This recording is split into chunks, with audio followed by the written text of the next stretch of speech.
If you think adding thicker grain makes your footage look cinematic, you are sadly mistaken. Look at this, before and after, before and after. This is not what it should look like. This is what it should look like. This is before, this is after. So how do we do it? And first of all, why should it look like that instead of this hot mess? Well, let's find out. So in this video, we're going to discover what is the inherent difference between film grain versus digital grain and how can we close that gap. I'm going to give you a cheat code. By the end of this video, your grain will look as realistic as it can be when applied digitally. So if you're pumped about that, smash the like button, subscribe to the channel, hit the bell icon because we're putting out about 2 videos per week and 7 reels. So your support is appreciated. Let's get into it. For those that don't know me, my name is Qazi. I've worked with brands like Adidas, Amazon Prime, Universal Studios, and I make just straightforward color grading tutorials so you can work with your dream clients.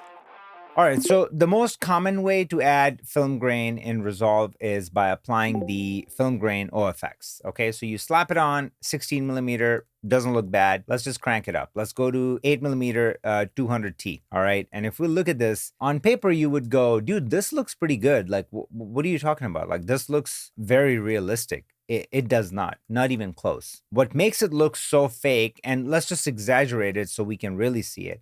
What makes it look really fake is how sharp our image is in the background. Because when the emulsion process is happening, there's a layer of diffusion that is added to an actual film negative. And depending on how grainy your image is, there's going to be more diffusion, which makes your image even softer. And if I do before and after, what do we see? Look at the eyes. This grain is just caked on top of it. This is superimposed on a very sharp image. And that's why we call it the digital grain, because digital images are very sharp, and then this grain is just sitting on top of it. It just, that's it.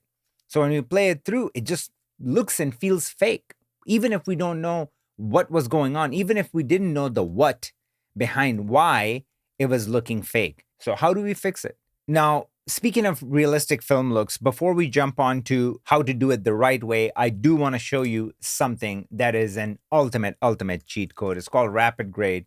If you want to create professional Hollywood looks, literally with a single click, look at this, 3, 2, 1, Children of Men, done and done. Boom, single click, we have the look.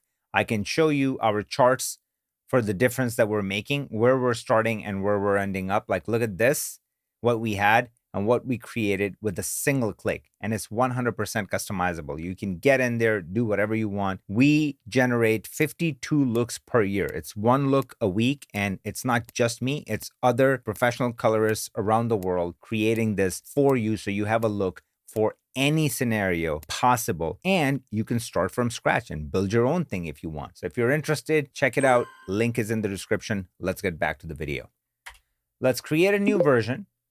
And this time I'm going to type in film look creator. We're going to drop this on. The first thing that you need to know that you will notice is that it's doing this, right? So it's doing too much. We don't want it to do that. So go under presets and select clean slate.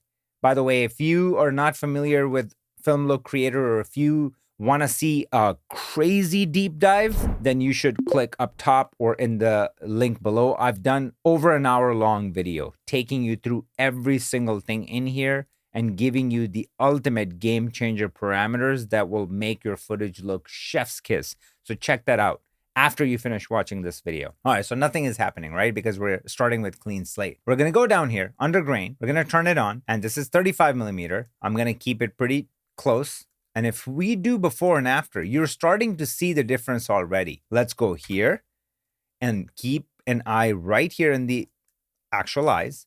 Before and after, nothing is changing. Now let's come here. This is only 35 millimeter right now, but look at the difference. Before and after, it's getting softer. It's adding that diffusion, right? And now if I go to 16 millimeter, what? Look at this. Look at the eyes. How much softer it's gotten.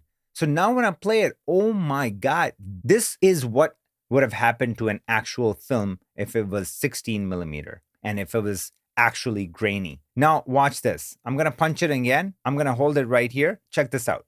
8 millimeter, look at the softening. it's not just here, okay? Look at the softening everywhere. So this is before. Look at the straw. This is after. You're seeing this?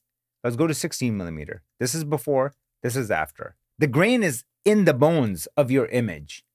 And this is way more sophisticated how the algorithm works with our simple film grain plugin. I mean, look at this. So it doesn't matter. We can even go to this, right? So if you go like, hey, dude, don't exaggerate, like go to something like that. Okay, we go to this and we do before and after. Like, what the hell? Nothing is changing. We go here, the entire image has been transformed. What is creating that? You can even control it. It's right here, image defocus. That's what they're calling it. So that diffusion that is happening during the emulsion process, they're calling it image defocus. And you can actually control it. Look at this. We can like really mess with it. Or sometimes we can push it back. So let's just say if it's 8 millimeter and I'm going, I don't know, man, it's getting maybe a bit too soft. Okay, we can like split the difference. We can go a little bit over here and then it's not as bad, right? Bring it back. It's not as bad, but I'll leave it to the default. I will trust Blackmagic with that. All right, so now a couple of blind spots. When you are using Film Look Creator, when you first slap it on, we saw what happens. So just be very mindful of that. And don't start doing all of this and like, try to do it manually, like control it yourself, because you're just taking one too many steps. Just keep your life simple. Go under presets, clean slate, done. All right, before and after, look at the scopes, nothing is happening. Now you go and just turn on the grain, set it to 8 millimeter, whatever you want, you're done. All right, so it's as simple as that. Because this ties into our premise for this channel, which is we want to simplify everything. We want to shave off every single second that we can from grunt work so we can implement that time into creating art, because that's what people are paying you for. If you want to become irreplaceable, that is the only way to beat AI, beat the next big thing, whatever have you. If you become the guy or girl for the director, for a certain agency, this is how you do it. You become a tastemaker. You don't want to be a button pusher. So there you have it. A lot of these topics come straight from you guys. So first of all, thank you. And I would highly appreciate it if you have any suggestions, drop them in the comments so we can add it to our list and then hopefully try to attack it as soon as possible. If you enjoyed this video, it will mean the world to me if you smash the like button, subscribe to the channel, hit the bell for our future content. I will see you guys in the next one. Love you guys. Peace.